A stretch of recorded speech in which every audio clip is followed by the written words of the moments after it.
Do vazhdojmë të këmbesim tek perimet dhe lakrat, për të marrë këshilla praktike nga profesori dhe agronomi Ismet Babaj, me të cilin jemi fokusuar kryesisht tek kujdesi ndaj bimëve dhe rëndësia e mbjelljeve të hershme për prodhim të shëndetshëm.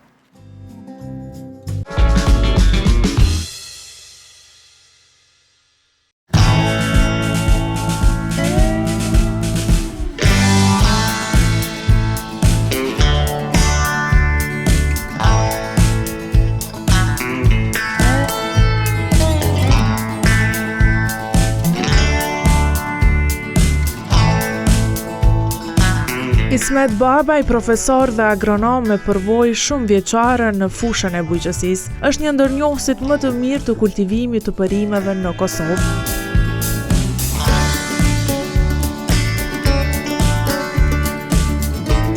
Gjatë vizitës në serën me sallata, ai tregoi mënyrën e kultivimit dhe kujdesin që kërkon ky proces gjatë këtij sezoni.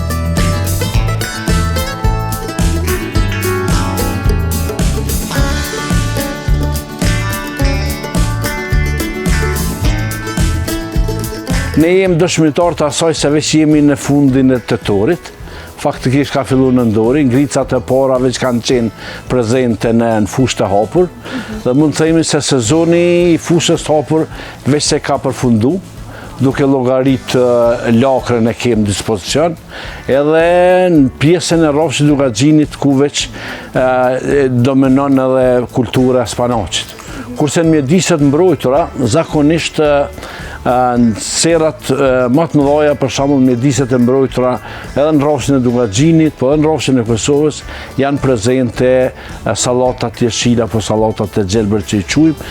Ka disa melmesa tjera, rukolla dhe kultura tjera mirë, po kryesisht dominon spinaqi dhe sallata në sezonin ose që quajmë në jashtë sezon apo sezonin dimror.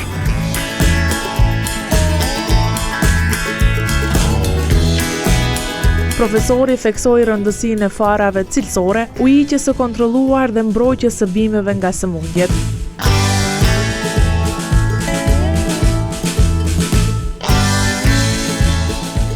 Bora e parë në tetor ndoshta nuk na ka befasu, në atë kuptimin se na ka befasu se nuk kanë pas ngrica në atë kohë. Zakonisht ngricat janë paraqit dikun ka 10 eventualisht 15 tetori.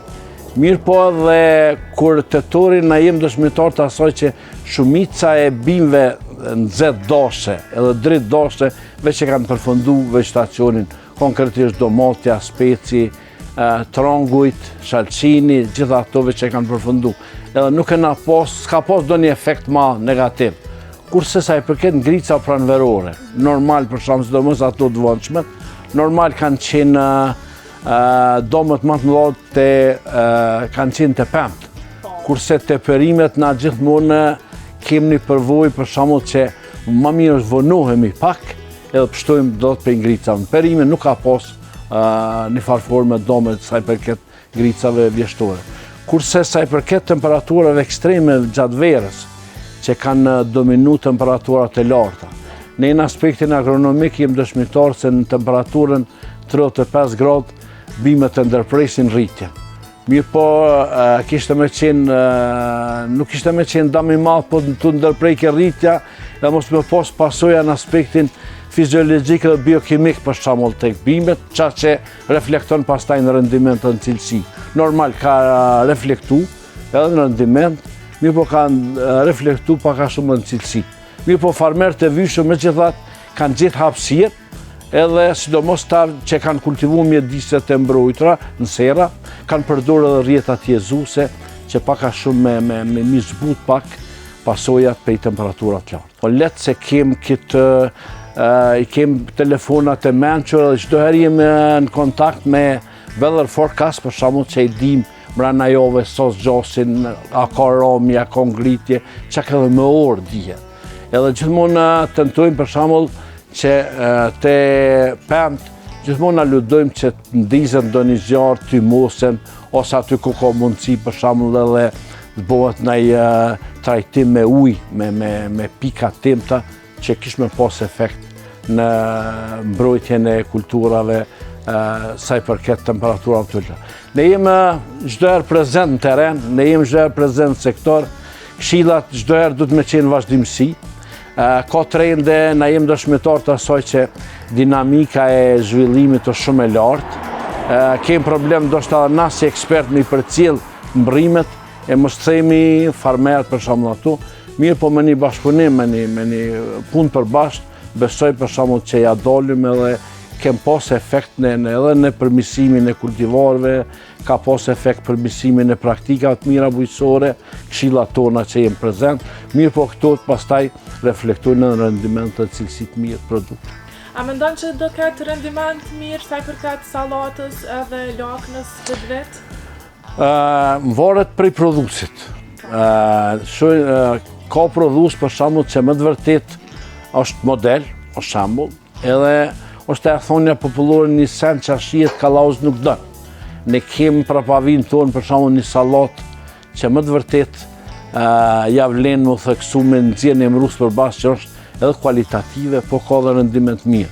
Edhe kjo është fal punës të farmerit, për shembull, që faktikisht kjo punë fillon prej materialit cidanor që prodhohet deri në shport, deri te ne. Kështu që një produkt i mirë të farmeri edhe në antrojes do të kemi një sallatë cilësore. Po, profesor, cilat mendon që janë nështë gabimet më të shpeshta që fermert i bojnë nështë në punën e tyre? Është interesant shpesh, kem pyetje, edhe është pyetje shumë e ven, edhe shpesh këtë pyetje për shembull gjithmonë e korrizojmë me ato që kur themi se problemin më të madh kanë me një trajtshmërinë e ushqimit edhe prej tepricave të ushqimit.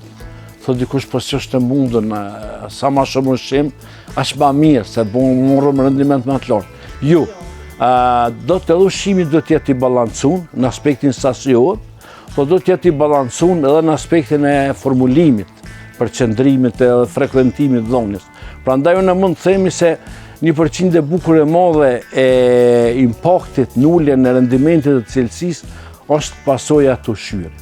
Një ushqim i mirë, qoftë bota humane, qoftë bota bimore, qoftë bota shtazore, dëshmon për shembull me një shëndet cilësor, ai shëndet cilësor pastaj normal të bimt na japin edhe rendiment mirë, po cilësi të produktit.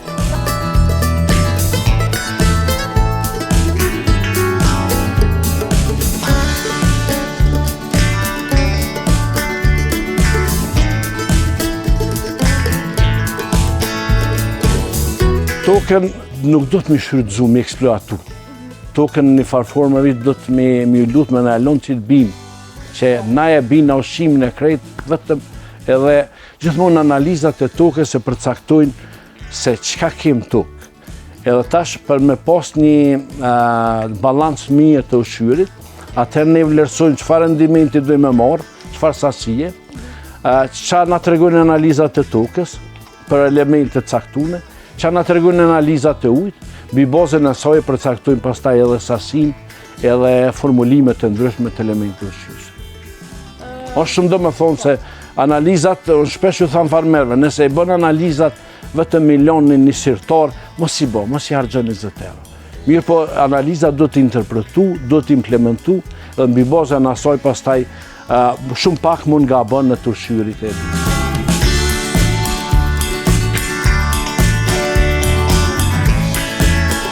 Ajo shpreh se shteti duhet të jetë më afër fermerëve me subvencione dhe ndihma konkrete për zhvillimin e bujqësisë vendore.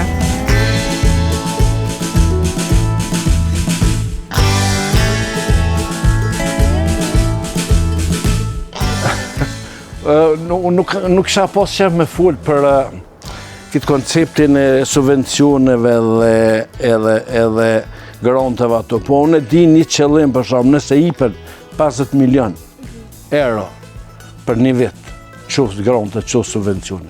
Ato i kanë objektivat dhe qëllimet e veta. Edhe ato objektivat dhe qëllimi janë mi rrit rendimentin, mi rrit cilësin, mi furnizu tregun, me pas ushqim cilësor, me pas ushqim sigurt në aspektin e mbetjes pesticidëve që ato. Mi po kur i lexon raportet e gjelbra për shkak nga Ministria e Bujqësisë, shef që ne kemi ramje edhe të rendimentit, kemi ramje dhe cilësisë. Atëherë pse kena dhënë 50 milion? unë s'kisha shku më të ti. Mirë po për farmerin është të mirë së ardhur, shamull që të vëllezet Haradine.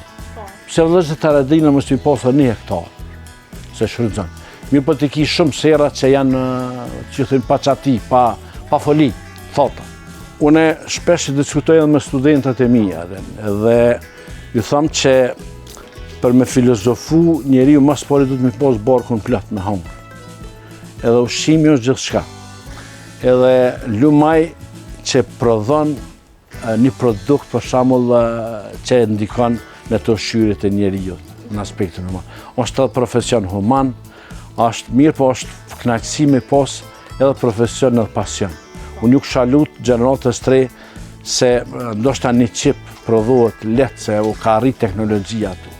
Mirë, po teknologjia nuk mund të prodhon sheqerin, nuk mund të prodhon proteinin për shembull që buron nga bimat. Unë ju kisha lutë gjeneratës të re për shembull se ka buk në bujqësi, ka parë në bujqësi. Ka parë për ekspertizë të mirë. Edhe kështu që sa ma shumë të ecëm për para, t'i përcjellëm se na nuk jem një shtet i fuqishëm që të bujmë diçka ndo një kryqëzim, në një hibridri ato. Po vetëm ne mjafton vetëm t'i përcjellëm bërimet, edhe t'i morëm t'i sjellëm edhe t'i implementojmë. Që ato pastaj na rezultojnë me sukses, me praktikat mira. Vizita me profesorin Babaj tregon se me dije për kushtim dhe mbështetje të duhur, bujqësia në vend mund të ketë një të ardhme të qëndrueshme dhe fitimprurse.